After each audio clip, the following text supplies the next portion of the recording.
வணக்கம் நண்பர்களே. பொதுவாகவே ஒரு பெண் ப்ரெக்னெண்ட்டாக இருக்காங்க அப்படின்னா அவங்கள சுற்றி இருக்கவங்களா இருக்கட்டும், அவங்கள பார்க்குறவங்களா இருக்கட்டும், எல்லோரும் சொல்கிற ஒரே வார்த்தை என்ன அப்படின்னா, நல்லா சாப்பிடுங்க, உங்களுக்கும் உங்கள் குழந்தைக்கும் ஆரோக்கியமாக இருக்கிறதுக்கு நல்லா சாப்பிடுங்க அப்படின்றது தான். அப்படி ப்ரெக்னெண்ட்டாக இருக்கவங்க என்ன உணவெல்லாம் முக்கியமாக சாப்பிடணும், எந்த உணவெல்லாம் முக்கியமாக அவாய்ட் பண்ணணும் அப்படின்றத பற்றி தான் இந்த வீடியோவில் பார்க்க போகிறோம்.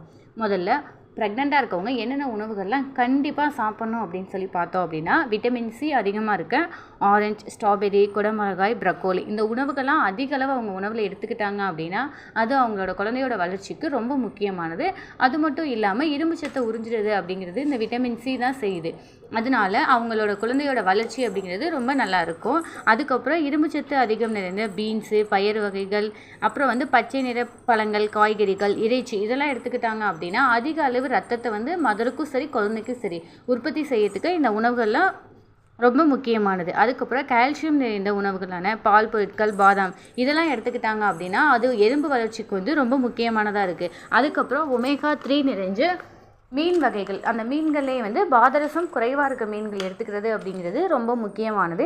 அதுக்கப்புறம் என்ன அப்படின்னா ரொம்ப ரொம்ப முக்கியமானது வாட்டர் இன்டேக். அதாவது எந்த அளவு தண்ணி நிறைய குடிக்கிறாங்களோ அந்த அளவு அவங்களுக்கு கர்ப்ப காலத்தில் பொதுவாக வர்ற மலச்சிக்கல், அப்புறம் சிறுநீர் பாதை தொற்றுநோய் அப்படிங்கிறது ரொம்ப குறைவாக இருக்கும். தண்ணி தான் குடிக்கணும் அப்படின்றது இல்லை, ஜூஸ் குடிக்கிறது, இளநீர் குடிக்கிறது, மோர் குடிக்கிறது இந்த மாதிரி ஆல்டர்னேட்டிவாக எடுத்துக்கிறது மூலமாகவும் அவங்க நீரேற்றமாக இருக்கிறது ரொம்ப முக்கியமானது. ஆனால் கண்டிப்பாக ஒரு நாளைக்கு 3 லிட்டர்லேருந்து 5 லிட்டர் தண்ணி குடிக்க வேண்டியது ரொம்ப முக்கியமானது. இப்போ என்னென்ன ஃபுட்டெல்லாம் அவாய்ட் பண்ணணும் அப்படின்றத பார்த்தோம் அப்படின்னா, அன்குக்குடு பேக் ஃபுட், அதாவது சமைக்காமல் பேக்கெட்டில் அடைச்சி விற்கிற ஃபுட்டு, பேக்கெட்லேருந்து ஓப்பன் பண்ணி சாப்பிட்லாம் அப்படின்ற மாதிரியான ஃபுட்டை அவாய்ட் பண்ணுறது ரொம்ப முக்கியமானது.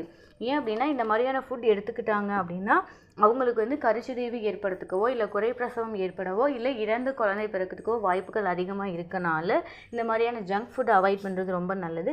அதுக்கப்புறம் அதிக பாதரசம் நிறைந்த சுறா, வால்மீன், காணாங்கெழுத்தி இதெல்லாம் சாப்பிட்றத அவாய்ட் பண்ணிக்கணும். ஒருவேளை மது குடிக்கும் பழக்கம் இருந்தது அப்படின்னா அதையும் அவாய்ட் பண்ணிக்கிறது ரொம்ப முக்கியமானது. இப்போ நான் சொல்லியிருக்க எல்லாத்தையும் ஃபாலோ பண்ணிங்க அப்படின்னாலே மதர் அண்ட் பேபிக்கு அவங்களோட ரத்த ஓட்டம் நல்லாயிருக்கும், வளர்ச்சி நல்லாயிருக்கும், எலும்புகளோட வளர்ச்சியும் நல்லாயிருக்கும், குழந்தையோட மூளை வளர்ச்சியும் ரொம்ப நல்லாயிருக்கும். இந்த வீடியோ ரிலேட்டடாக ஏதாவது டவுட் இருந்தது அப்படின்னா கீழே கமெண்ட் செக்ஷனில் கமெண்ட் பண்ணுங்கள். நன்றி.